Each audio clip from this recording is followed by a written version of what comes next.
my name is Gala. In my video, I'm going to share how to prepare for cooking prickly and green chayote. Everything I share from my own experience. If you're new to chayote squash, watch video and it will be useful for you. Chayote has mild flavor and combined with many vegetables and meats so well. Another quality is its hold shape so well even after double cooking. I'm going to demonstrate not overgrowing chayote.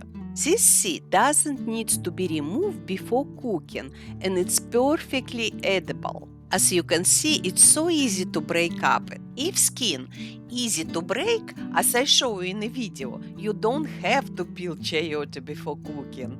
Wear gloves or coat your hands with vegetable oil when work with chayote. The reason is juice is very sticky and stays on fingers for hours even we wash with soap and water. Prickly chayote squash has thorns on it.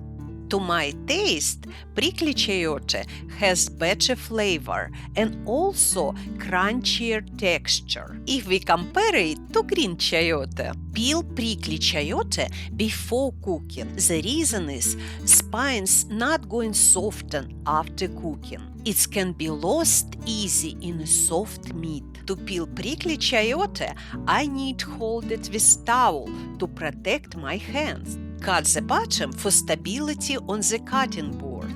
Then I peel off the skin. Cooking chayote squash very similar how we cook potatoes. We can make so many dishes from chayote squash. My favorite is stuffed with shrimp, and I have a recipe on my channel.